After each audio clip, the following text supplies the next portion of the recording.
I'd like to share with you a story written by Jack Canfield. Actually, this is in his book, Chicken Soup for the Soul.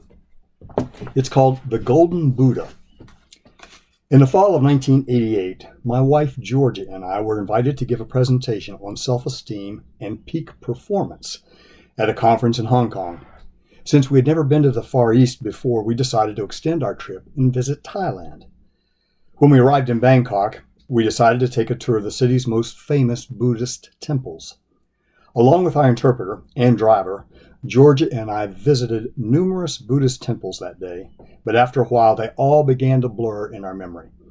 However, there was one temple that left an indelible impression in our hearts and minds. It was called the Temple of the Golden Buddha. The temple itself is very small, probably no larger than 30 feet by 30 feet. But as we entered, we were stunned by the presence of a 10.5-foot tall, solid gold Buddha. It weighs over 2.5 tons and is valued at approximately $196 million. It was quite an awesome sight. The kindly, gentle, yet imposing solid gold Buddha smiling down at us. As we immersed ourselves in the normal sightseeing tasks, taking pictures and oohing and awing over the statue, I walked over to a glass case that contained a large piece of clay, about 8 inches thick and 12 inches wide. Next to the glass case was a typewritten page describing the history of this magnificent piece of art. Back in 1957, a group of monks from a monastery had to relocate a clay Buddha from their temple to a new location. The monastery was to be relocated to make room for the development of a highway through Bangkok. When the crane began to lift the giant idol, the weight of it was so tremendous that it began to crack. What's more, rain began to fall. The head monk, who was concerned about damage to the sacred Buddha, decided to lower the statue back to the ground and cover it with a large canvas tarp to protect it from the rain. Later that evening, the head monk went on to check on the Buddha. He shined his flashlight under the tarp to see if the Buddha was staying dry. As the light reached the crack, he noticed a little gleam shining back at it and thought it was strange. As he took a closer look at this gleam of light, he wondered if there might be something underneath the clay.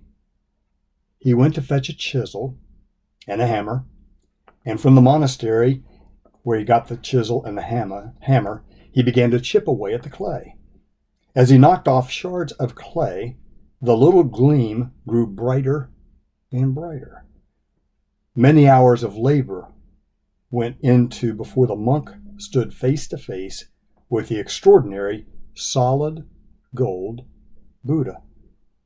Historians believe that several hundred years before the head monk's discovery, the Burmese army was about to invade Thailand, then called Siam.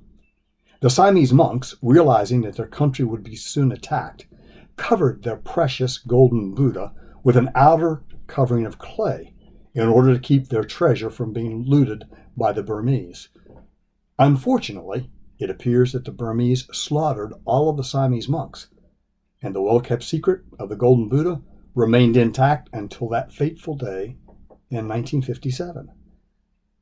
As we flew home on Cathay Pacific Airlines, I began to think to myself, we are all like the clay Buddha, covered with a shell of hardness created out of fear, and yet underneath each of us is a golden Buddha, a golden Christ, or a golden self, which is our real self. Somewhere along the way, between the ages of 2 and 9, we begin to cover up our golden essence, our natural self. Much like the monk with the hammer and the chisel, our task now is to discover our true self once again.